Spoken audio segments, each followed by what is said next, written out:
तो hello friends, आज से हम पीवाई की सीरीज़ स्टार्ट करेंगे क्लास 10th की एमसीक्यू बेस्ड क्वेश्चन से, है ना। तो उसमें पहला क्वेश्चन है जो कि 25 में पूछा गया था, 2025 में पीवाई क्यू में। तो पहला क्वेश्चन आपकी स्क्रीन पे आ रहा होगा। तो इसको HCF and LCM of 14, 21 and 77 का इनका क्या निकालना है, LCM and HCF and LCM, है ना। तो अगर हम 14 को फैक्टराइज करें तो ये 2 × 7 है ना, और 21 को अगर फैक्टराइज करें तो ये 3 × 7 है ना, और अगर 77 को फैक्टराइज करें तो ये आ जाएगा 7 × 11, है ना। तो इसका HCF क्या हो जाएगा, हाईएस्ट कॉमन फैक्टर क्या कॉमन है, 7, तो इसका आंसर 7 है ना। और LCM के लिए हम करना पड़ेगा taking the highest power among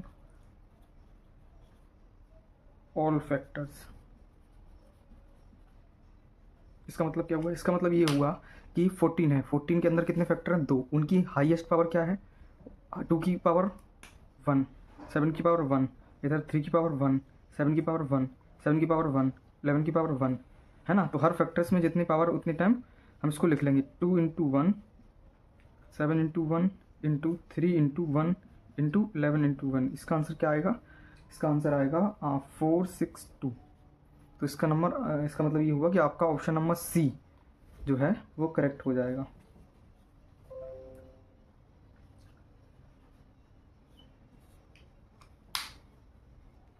आइए क्वेश्चन नंबर 2 देखते हैं।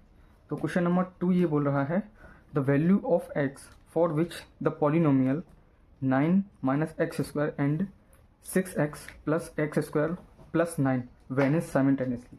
इसका मतलब क्या हुआ कि हमको ऐसी इन दोनों की ऐसी साइमल्टेनियसली वैल्यू निकालनी पड़ेगी जो दोनों इक्वेशन को सेटिस्फाई करेगी, है ना। दोनों इक्वेशन हम लिख लेते हैं। तो फर्स्ट इक्वेशन हमारी है 9x -9 - x²। अगर हम इसके रूट्स निकालें तो इसको 0 लिखना पड़ेगा, है ना। यहाँ से x² = 9, यानी कि x की वैल्यू ±3 आएगी, है ना। लेकिन इससे काम नहीं चलेगा, हमको दूसरी इक्वेशन भी लिखनी पड़ेगी। दूसरी इक्वेशन क्या है, 6x + x² + 9, है ना। एक ही वैल्यू जो है इन दोनों इक्वेशंस को साइमल्टेनियसली सेटिस्फाई करे, है ना। तो यहाँ से x की वैल्यू कितनी निकल के आई, 2, फर्स्ट इक्वेशन से x की वैल्यू 3 एंड x की वैल्यू -3, है ना। अगर हम फॉर x की वैल्यू 3 के लिए हम इसको चेक करें तो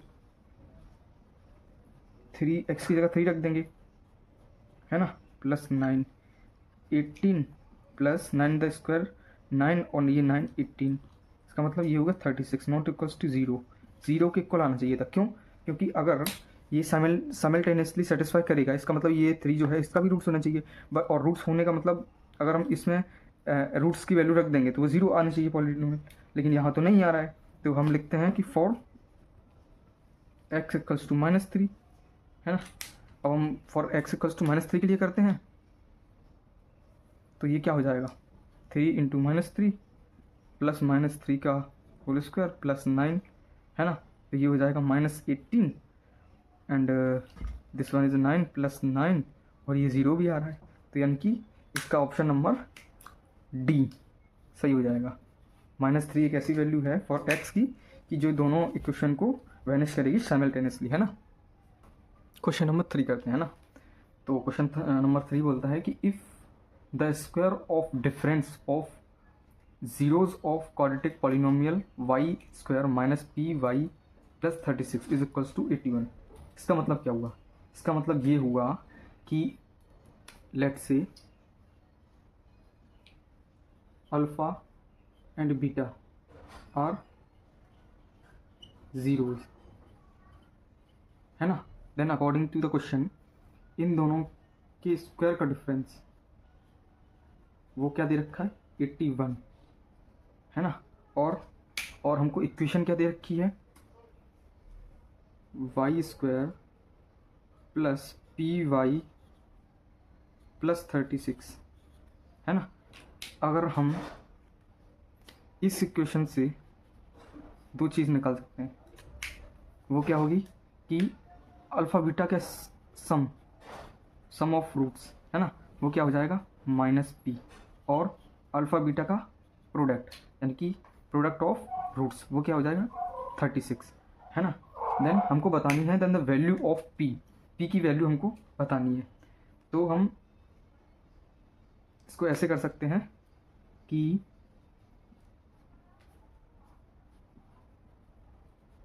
प्लस बीटा का whole square minus 4a alpha beta, ये सही है ना, क्योंकि अगर इसका होल स्क्वायर खोलेंगे और इसका होल स्क्वायर खोलेंगे और उसमें से 4a अल्फ़ा बीटा हम अगर माइनस कर देंगे तो ये दोनों मतलब ये इक्वलिटी सेटिस्फाई हो जाएगी, ये इक्वल ये हो जाएगा, है ना।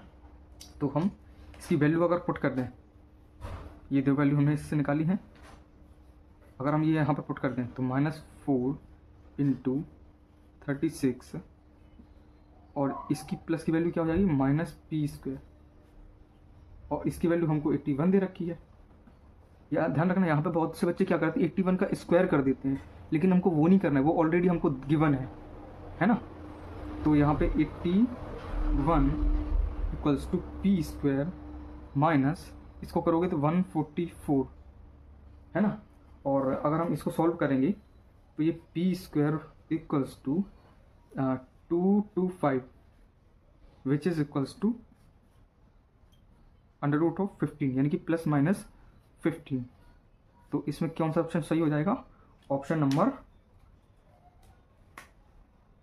बी ±15 इसका आंसर हो जाएगा, है ना। अब हम क्वेश्चन नंबर 4 देखते हैं ना। तो क्वेश्चन नंबर 4 को रीड करते हैं, आपकी स्क्रीन पे आ रहा होगा। तो ये हो गया, if the first term of an AP is -12, किसी भी AP का फर्स्ट टर्म जो है वो -12 दे रखा है ना, और कॉमन डिफरेंस कितना है 4। तो इसको नोट डाउन कर लेते हैं। फर्स्ट टर्म को हम किससे नोट करते हैं, A से, वो कितना दे रखा है -12, है ना। और हमको कॉमन डिफरेंस कितना दे रखा है, वो दे रखा है 4, है ना। फिर बोला है कि then the sum of first 7 terms, तो n की वैल्यू कितनी दे रखी है 7, और हमको पता है कि ना इसका फॉर्मूला क्या होता है, Sn = n - 2 × 2a + n - 1 × d, है ना। और इसको भी ऐसे भी लिख सकते हैं /2 a + l, है ना। ये लेकिन यूज़ नहीं करेंगे, क्योंकि इसमें लास्ट टर्म हमको दे नहीं रखा, ये ज़्यादा हेल्पफुल है हमारे लिए, है ना। तो S7 क्या हो जाएगा 7/2 × 2 × a, ये कितना है -12, ये कितना होगा -24 प्लस n - 1 का मतलब 7 - 1 × d कितना है 4, है ना। ये कितना हो जाएगा -24 और इंटू इसका कितना आंसर आएगा 6 × 4, है ना, जो कि क्या हो जाएगा 7/2 × -24 और ये +24, तो इसका आंसर तो 0 आ गया, है ना। तो इसका मतलब कौन सा ऑप्शन सही होगा, ऑप्शन नंबर C 0, है ना। क्वेश्चन नंबर 5 क्या बोल रहा है, if the system of equation 3x + 2y = 4 and 4ax + a + by = 16 has infinite many solution, then which one of the following is correct. तो हमको एक सिस्टम दे रखा है, वो क्या है कि 3x + 2y = 4 and 4ax + a + b × y = 16। ये दो इक्वेशंस हमको दे रखी हैं, और इसमें हमको ये भी दे रखा है कि इनका क्या है इनफाइनाइट मैनी सॉल्यूशन है। अब आपको समझ में आ गया होगा कि इस क्वेश्चन को कैसे सॉल्व करना है ना। इनफाइनाइटली मैनी सॉल्यूशन है ना। तो अब आपको पता होगा कि इनफाइनाइट मैनी सॉल्यूशन के लिए कंडीशन क्या रहती है। कंडीशन रहती है कि A1 upon A2 equals to B1 upon B2 is equals to C1 upon C2 है ना। यहाँ पे A1 B1 और C1 A2 B2 C2 की वैल्यू हम पुट करते हैं तो यहाँ से क्या आएगा 3/4 A। B1 की वैल्यू 2, B2 की value A plus B, C1 की वैल्यू 4 और 16। इसको हम क्या लिख सकते हैं 1/4 है ना, कैंसिल आउट करके। तो ये 1/4। तो यहाँ से हम क्या हमको मिलेगा, यहाँ से मिलेगा कि 3 × 4 इज इक्वल्स टू 4 × 1, 4 × 1। तो यहाँ से 12 इज इक्वल्स टू 4A। तो A की वैल्यू हमको क्या मिली यहाँ से 3 है ना। और वैसे ही हम यहाँ से निकाल सकते हैं A plus B is equals to 8। तो यहाँ से A की वैल्यू हमको पता है 3, तो B की वैल्यू क्या आ जाएगी 8 - 3 विच इज इक्वल्स टू 5 है ना। तो अगर ऑप्शन नंबर को हम मैच करेंगे ऑप्शंस को, तो हमको पता चलेगा कि option number A is correct option. क्यों होगा, क्योंकि 5 × A 5 × 3 15 है ना, 15। 3 × B कितना है 5, तो ये 3 × 5 का मतलब 15, और ये दोनों इक्वल भी है ना। बाकी किसी ऑप्शन में अगर आप देखोगे तो वो सेटिस्फाई नहीं करेंगे ऑप्शंस।